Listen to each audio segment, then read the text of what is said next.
अब पाकिस्तान को उसका पानी भी नहीं मिलेगा। भारत ने पहलगाम आतंकी हमले का जवाब सीधे उसके सबसे कमजोर नस पर दिया है, पानी। जी हां, बगलिहार बांध से चिनाब नदी का बहाव रोक दिया गया है और अगला नंबर झेलम की किशनगंगा परियोजना का है। सिंधु जल समझौते को निलंबित करके भारत ने पाकिस्तान को बता दिया है कि अब बहुत हो चुका। साल 1960 में भारत और पाकिस्तान के बीच एक ऐतिहासिक संधि हुई थी, सिंधु जल संधि यानी इंडस वाटर्स ट्रीटी। विश्व बैंक की मध्यस्थता में हुई इस संधि के तहत भारत को पूर्वी नदियों रावी, व्यास, सतलज पर पूरा नियंत्रण मिला। वहीं पाकिस्तान को पश्चिमी नदियों सिंधु, चिनाब और झेलम का अधिकार दिया गया।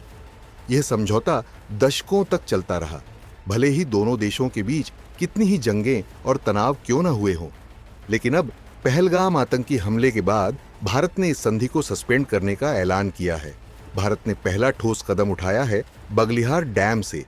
यह बांध जम्मू कश्मीर के रामबन जिले में चिनाब नदी पर स्थित है। अब भारत ने इस बांध से निकलने वाले पानी का फ्लो रोक दिया है।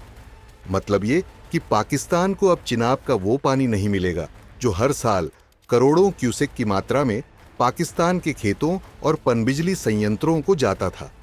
इससे पाकिस्तान की सिंचाई, बिजली और पेयजल तीनों पर जबरदस्त असर पड़ेगा।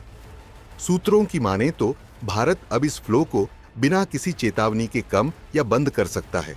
यानी पाकिस्तान के लिए जल संकट का एक अस्थायी नहीं बल्कि स्थायी युग शुरू हो सकता है। बगलिहार के बाद अब भारत की नजर है किशनगंगा हाइड्रो पावर प्रोजेक्ट पर। यह डैम उत्तरी कश्मीर में झेलम की सहायक नदी किशनगंगा पर बना है। पाकिस्तान इस परियोजना का विरोध पहले भी करता रहा है, क्योंकि इसका पानी भी झेलम में जाकर पाकिस्तान में बहता है। अब भारत इस फ्लो को भी रेगुलेट करने की योजना बना रहा है। इसका मतलब पाकिस्तान के लिए अब सिंधु, झेलम और चिनाब तीनों पर संकट गहराने वाला है। अब सवाल यह है, पाकिस्तान के लिए सिंधु जल क्यों इतना जरूरी है?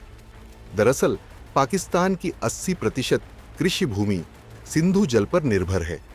सिंधु सिस्टम के पानी से ही पाकिस्तान की बिजली का बड़ा हिस्सा बनता है। कई शहरों में ड्रिंकिंग वाटर सप्लाई भी इसी जल पर आधारित है। पाकिस्तान एग्रीकल्चर रिसर्च के गशारिब शौकत ने बयान दिया कि भारत के इस एक्शन से हमारी नींद उड़ गई है। हमारे पास कोई बैकअप प्लान नहीं है। अगर ये बंद हुआ तो हमारा जीवन ठप हो जाएगा। भारत के इस कदम से पाकिस्तान में हड़कंप मच गया है।